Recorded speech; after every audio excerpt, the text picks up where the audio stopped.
오늘은 이제 모스펫의 에너지 밴드 다이어그램 그리는 법을 한번 알아보도록 하겠습니다. 그래서 위크 인버전 이것을 서브 스트레스 홀드 리전이라고 하는데요. 이 영역에서 에너지 밴드 다이어그램을 해석을 해보고요. 그 다음에 인버전 모드에서 각각 리니어 리전과 세츄레이션 리전에서의 전자의 흐름을 에너지 밴드 다이어그램을 이용해서 한번 해석해 보도록 하겠습니다. 여기 모스펫 그림이 있습니다. 이것은 아직 전압을 인가하기 전 상태고요. 모스펫에서 에너지 밴드 다이어그램이라는 것은 이 가로 방향을 의미합니다. 그래서 N 플러스, 그 다음에 P형 실리콘, 그 다음에 N 플러스. 우리 모스 커패시터에서는 게이트 옥사이드, 실리콘 해가지고 게이트 전압에 따라서 에너지 밴드 다이어그램이 어떻게 변하는가 살펴봤습니다. 모스펫에서는 가로 방향이므로 이러한 형태를 띱니다. 그래서 가운데가 P타입이기 때문에 페르미 준위가 밸런스 밴드에 가깝게 존재하고요. 자, 이거를 이제 접합을 시키면 열평형 상태가 되겠죠?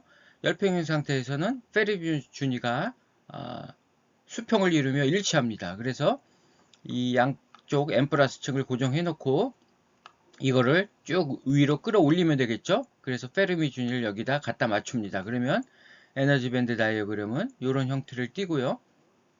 그래서 보면 전자들은 이러한 에너지 배리어가 생겼기 때문에 소스에서 드레인 쪽으로 건너갈 수가 없습니다.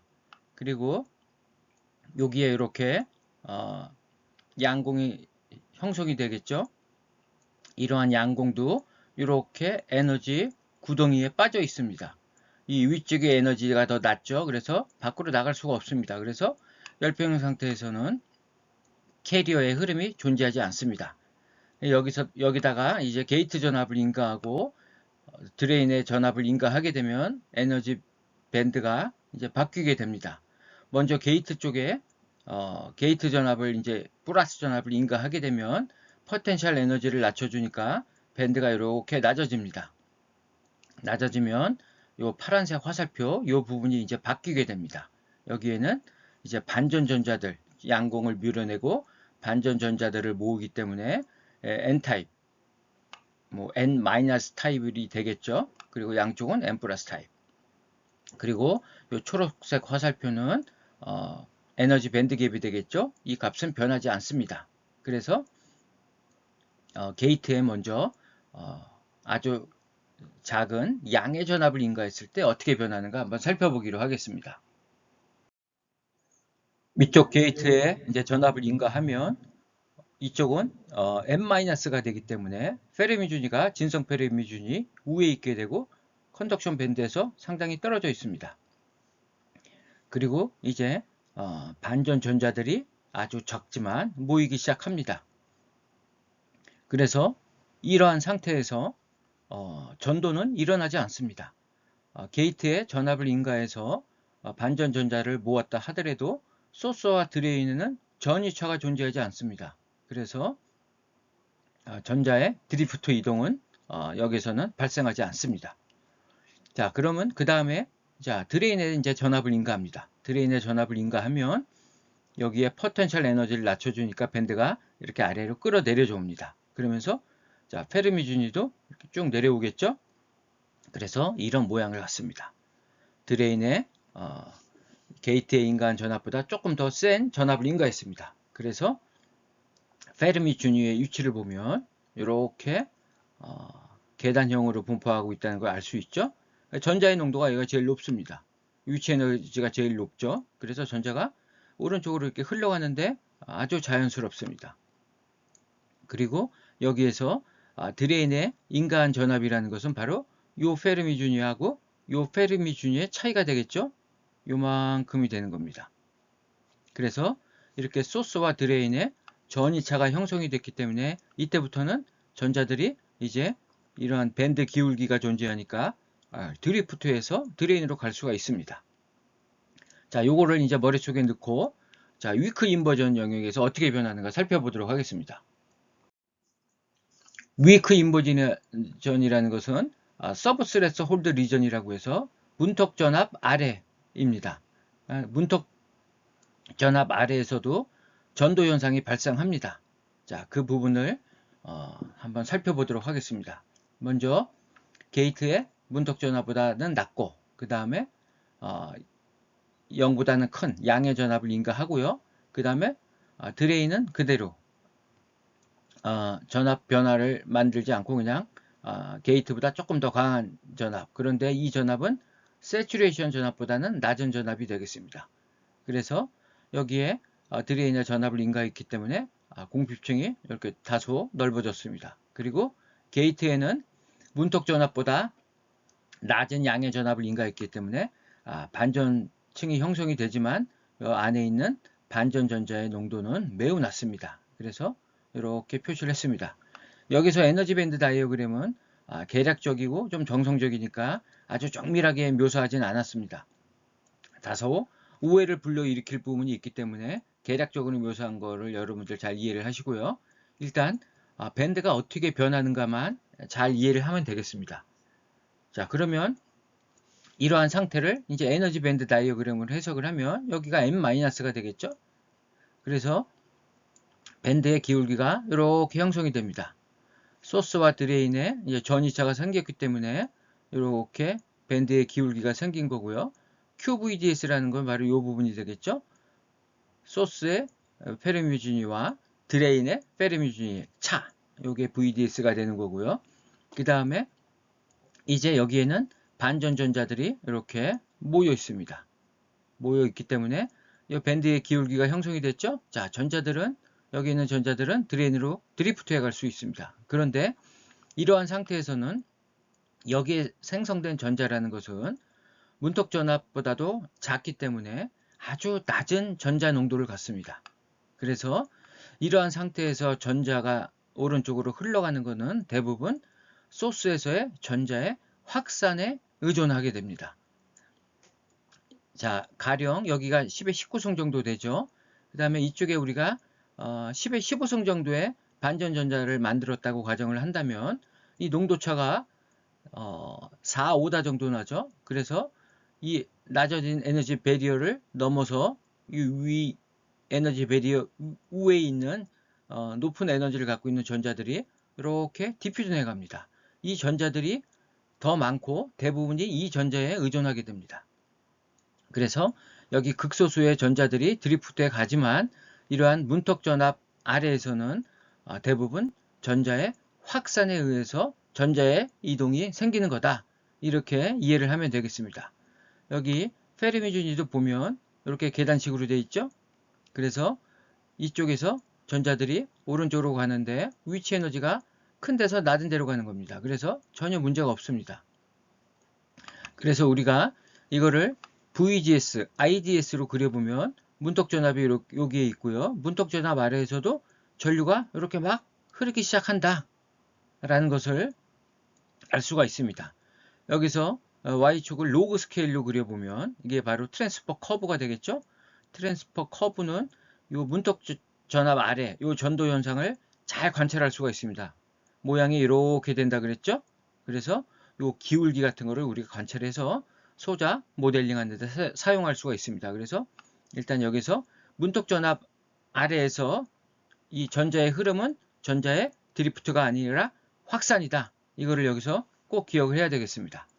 자, 다음은 이제 인버전 모드에서의 그 리니어 영역에서의 에너지 밴드 다이어그램 한번 살펴보도록 하겠습니다.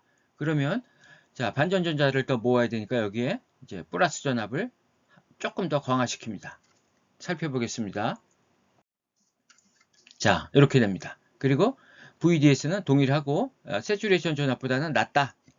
이렇게 이해를 하시면 되겠습니다. 그래서 이제 반전 전자들이 많이 모아졌죠. 그리고 반전 전자들은 여기에 강한 일렉트릭 필드에 의해서 이 계면 쪽으로 더 바짝 붙어서 이 계면 근처, 즉 표면이 되겠죠. 표면 근처에 밀집해서 이렇게 분포하게 됩니다. 그래서 이거를 에너지 밴드 다이어그램을 그려보면 이런 겁니다. 자, 게이트 쪽에 전자의 포텐셜 에너지를 더 낮춰졌죠. 배리어가 더 낮아졌습니다.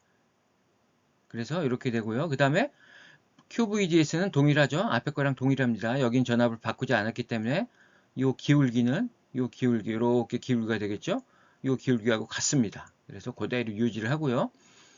자, 문턱전압에서는 전자의 농도가 기판의 양공의 농도하고 동일해지는 농도라 그랬죠. 전압이라 그랬죠. 그래서 17승이라고 하겠습니다. 기판의 농도가 10의 17승. 그러면 그 양공의 10의 17승만큼 전자도 여기 이렇게 형성이 된다는 겁니다. 그래서 이번에는 여기에 전자들이 굉장히 많이 존재하게 됩니다. 그리고 밴드의 기울기, 즉 일렉트릭 필드가 있기 때문에 이러한 전자들이 이제 드리프트해서 드레인으로 갑니다. 물론 여기서 확산해가는 전자도 있습니다. 그러나 대부분의 전자는 여기에서 드리프트해 가기 때문에 이렇게 문턱전압에서는 전자가 이동하는 것은 바로 일렉트릭 필드에 의한 드리프트에 기인한다. 이렇게 이해를 하시면 되겠습니다. 그래서 이러한 영역에서는 이 VDS의 전압을 더 증가시키면, 즉 여기에 포텐셜 에너지를 더 낮추는 거죠. 이렇게 내리면 페르미 준이 내려오겠죠. 그래서 전자가 계속 더 드레인 쪽으로 들어오게 됩니다. 그래서 이때 바로 전류가 증가하는 거죠. 그래서 이런 영역은 우리가 선형 영역이다. 그래서 VDS가 증가함에 따라서 IDS도 계속 증가한다 그랬죠. 그리고 여기서 핀치오프가 일어나고 포화가 된다. 바로 이 영역이 되겠습니다. 요거는 아웃풋 커브죠. 앞에서 설명했던 아웃풋 커브입니다. 드레인 전압과 드레인 전류의 관계를 묘사한 그래프가 되겠습니다. 자, 그 다음에 이제 드레인의 전압을 더 인가합니다. 얼만큼? 세츄레이션 전압보다도 더 크게 인가합니다. 그러면 공피층이 넓어지면서 채널이 밀려나기 시작한다 그랬죠? 자, 살펴보도록 하겠습니다. VDS에다가 세츄레이션 되는 전압보다도 더 큰 전압을 인가했습니다. 그러면 공피층이 더 커지고 채널이 밀려나면서 여기 이렇게 디플리션 영역이 형성이 되고 이 지점 A 지점을 핀치오프 지점이라 그러죠. 그리고 이 디플리션 영역 안에는 반전전자들이 극소수 존재한다. 없는 게 아니라 아주 적게 존재한다는 겁니다. 그래서 그러한 전자들이 여기에 걸려있는 일렉트릭 필드에 의해서 속도 포화 현상을 일으키기 때문에 전류가 감소하는 게 아니라 일정하게 포화된다 그랬죠. 그래서 이거를 에너지 밴드 다이어그램 그려보면 이런 겁니다. 이쪽에 전압을 더 세게 인가했기 때문에 이쪽 위치 에너지를 더 낮춰주죠. 더 급준하게 낮춰줍니다. 그래서 여기 있는 페르미 준위, 이 페르미 준위 차이가 바로 VDS가 되는 거고요. 그 다음에 세츄레이션 전압은 어디가 되는 겁니까? 바로 이 지점이 되겠죠. 이 A 지점이 바로 여기 지점이죠. 핀치오프 지점이 되겠습니다. 그래서 이렇게 이 지점이 바로 QVDS, 세츄레이션 전압이 되는 거고요. 그 다음에 자, 이때는 전자의 이동은 바로 여기에 있는 전자들이 수는 적지만 속도가 굉장히 증가한다 그랬죠. 그러면서 포화된다 그랬죠. 10의 7승 정도 열속도로 포화됩니다. 그래서 전자 농도는 적지만 속도가 최고 속도 거의 열속도로 포화되기 때문에 여기에서는 전류가 감소하는 게 아니라 전류가 일정하게 이렇게 포화가 된다. 그래서 이 까만 점, 이 영역이 바로 이 그림이 되는 거고요. 이 지점, 빨간색 지점이 바로 포화되기 시작하는 지점, 바로 핀치오프, 이 지점이 되는 겁니다. 그래서 우리는 계략적으로 에너지 밴드 다이어그램을 이용해서 전자들이 어떻게 이동하는가를 살펴보았습니다. 여러분들이 이 각 영역에서의 에너지 밴드 다이어그램을 그릴 수 있어야 됩니다. 그래서 이렇게 에너지 밴드 다이어그램, 그 다음에 아웃풋 커브, 채널 모양 이런 것 세 개를 연동해서 함께 생각하면서 이 에너지 생각하면서 해석을 할 줄 알아야 됩니다. 그래서 여러분들이 이 머리에서 이 세 개가 동시에 그려질 수 있도록 충분히 연습을 해야 되겠습니다. 자, 오늘은 이제 강의를 여기까지 하고요. 다음 시간에는 이제 아주 중요한 전류전압 특성 곡선. 우리 지금까지 다 PN 다이오드에서도 전류전압 곡선 구했었죠. MS 접합에서도 구했고요. 자, 이제 모스펫에서 전류전압 특성, 즉 게이트 전압에 따라서 드레인 전류가 어떻게 변하느냐, 이런 것들을 이제 살펴보도록 수학적으로 유도하고 이제 물리적으로 상세히 한번 살펴보도록 하겠습니다. 자, 오늘 강의는 여기까지.